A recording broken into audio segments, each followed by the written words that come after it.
Viewers,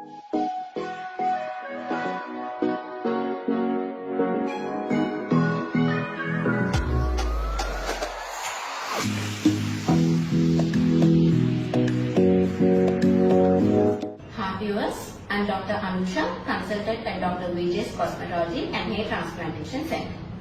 ఈ రోజు మనం హెయిర్ ట్రాన్స్ప్లాంటేషన్ జరిగిన ఎన్ని రోజులకి డోనార్ ఏరియాలో హెయిర్ అనేది వస్తుందో తెలుసుకుందాం.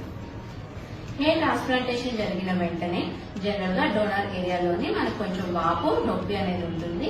ఇది ఒక 24 నుంచి 48 గంటల్లో ఏదైతే ఈ వాపు నొప్పి ఉన్నదో అది తగ్గిపోతుంది. ఆ తర్వాత మీకు 8 నుంచి 15 రోజులకి ఎక్కడి నుంచి అయితే మనం గ్రాఫ్ట్స్ తీసామో అక్కడ మీకు చిన్న చిన్న బ్లాక్ గా స్కిన్ అనేది కనిపిస్తూ ఉంటుంది. దీన్ని మనం క్రెస్ట్ అంటాము. ఇది మనకి ఈ 15 నుంచి 20 రోజుల్లో ఇది ఏదైతే ఉందో అది రాలిపోతుంది. ఇదంతా మనకి హీలింగ్ ప్రాసెస్. సో ఒక 20 డేస్ కల్లా మీకు డోనార్ ఏరియా మొత్తం హీల్ అయిపోతుంది. అయితే హెయిర్ ఎప్పుడు రావడం కనిపిస్తుంది? మీకు కొత్త హెయిర్ అనేది రావడం జనరలీ అరౌండ్ 1.5 to 2 months అనేది చిన్న చిన్న హెయిర్ రావడం అనేది మీకు మీ డోనార్ ఏరియాలోని తెలుస్తుంది. 70% ఆఫ్ ద హెయిర్ మీకు రావాలి అంటే it takes around 6 to 8 months time.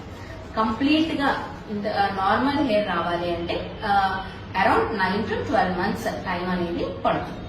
అయితే ఈ హెయిర్ అనేది రావడానికి కూడా కొన్ని ఫ్యాక్టర్స్ మీద డిపెండ్ అయి ఉంటుంది. హెల్దీ హెయిర్ మనకి కావాలి, చక్కగా రావాలి, డెన్సిటీ బాగోవాలి, క్వాలిటీ ఆఫ్ ద హెయిర్ బాగోవాలి అని అంటే ఫస్ట్ ఆఫ్ ఆల్ మీ డాక్టర్ మీకు ఏ మెడికేషన్స్, ఏ సప్లిమెంట్స్ అయితే ప్రిస్క్రైబ్ చేశారో అవి మీరు క్రమం తప్పకుండా తీసుకోవాలి. నెక్స్ట్ మీరు ఫాలో అయ్యే diet, it should be a high protein diet. Protein అనేది మన హెయిర్ కి చాలా మంచిది. సో ప్రోటీన్ అనేది మీ ఫుడ్ లో ఎక్కువగా ఉండేటట్టు చూసుకోవాలి.